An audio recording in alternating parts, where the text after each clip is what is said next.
नमस्कार केमन आছেন सबाई सौभाग्य प्राप्ति चैनेले आपनादेर सकलके आरो एकबार अनेक अनेक स्वागत।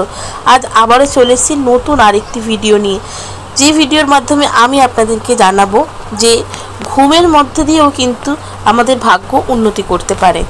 किभाबे सेई उन्नतिटा घटबे कि करले सेई उन्नतिटा होबे सेटी এই ভিডিওর মাধ্যমে আপনাদেরকে জানাবো। তার আগে অবশ্যই বলে রাখি বন্ধুরা, আমার চ্যানেলটিকে লাইক করবেন, ভালো লাগলে বন্ধুদের সাথে শেয়ার করবেন। এই সংক্রান্ত কোনো জিজ্ঞাসা থাকলে অবশ্যই কমেন্ট বক্সে এসে জিজ্ঞেস করতে পারেন। সাবস্ক্রাইব করে বেল বাটনটা প্রেস করে রাখবেন যাতে আমি যখনই নতুন কোনো ভিডিও দিই না কেন সেটা সরাসরি আপনার কাছে পৌঁছে যায়। তো চলুন বন্ধুরা ভিডিওটা শুরু করি। ঘুমও আমাদের জীবনে কিন্তু অত্যন্ত গুরুত্বপূর্ণ। আমরা যদি সঠিকভাবে না ঘুমাই কিংবা আমাদের ঘুম যদি ভালো না হয়, পরের দিন সকালটা বলুন কিংবা দুপুরের পরে ঘুম থেকে ওঠার পরে সময়টা বলুন, আমাদের সারাক্ষণ যেন একটা অশান্তি চলে মনের ভিতরে। কোনো কাজে মন ভালো থাকে না, কোনো কাজ করতে ইচ্ছে করে না। তাই ঘুমটা ভালো হওয়া অত্যন্ত জরুরি। আর এই ঘুমের মধ্যেই কিন্তু ভাগ্য উন্নতি করে।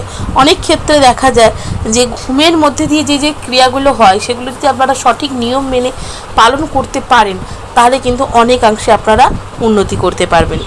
সেক্ষেত্রে যেটি আপনাদেরকে করতে হবে সেটি হচ্ছে, যখন আপনারা রাতে ঘুমোতে যাবেন অবশ্যই যে জিনিসটা আপনাদের করতে হবে সেটি হচ্ছে আপনারা যে পোশাক পরে খাওয়া দাওয়া করছেন সেই পোশাকটি কিন্তু পাল্টাতে হবে।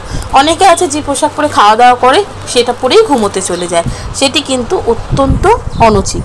তাই চেষ্টা করবেন ঘুমোতে যাওয়ার আগে অবশ্যই খাবার যে পোশাকটা সেই পোশাকটি ছেড়ে ফেলতে এবং হাত পা মুখ এগুলো ভালো করে ধুয়ে পরিষ্কার করে নিতে।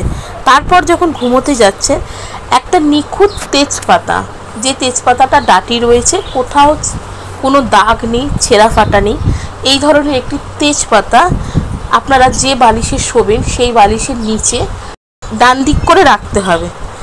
এবং সেই তেজপাতাটি যখন আপনি রাখছেন তখন আপনার যে ইচ্ছেটি রয়েছে সেটি কিন্তু আপনাকে বলতে হবে।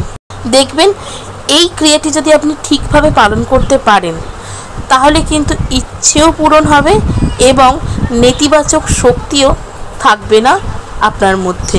পরের দিন সকালে উঠে অবশ্যই সেই তেজপাতাটিকে এমন একটা জায়গায় দাঁড়িয়ে জ্বালাবেন যাতে তার থেকে যে ছাইটি নির্গত হবে সেই ছাইটি আপনি বাড়ির বাইরে ফেলতে পারেন। এইভাবে এক সপ্তাহ যদি টানা আপনি করতে পারেন দেখবেন ছোটোখাটো যে ইচ্ছেগুলো আপনাদের মনে রয়েছে সেগুলো অবশ্যই পূরণ হচ্ছে। তো কেমন লাগলো বন্ধুরা আমার এই ভিডিওটা অবশ্যই আমাকে কমেন্ট করে জানাবেন। সুস্থ থাকবেন, ভালো থাকবেন, দেখা হবে নতুন আরেকটি ভিডিওতে।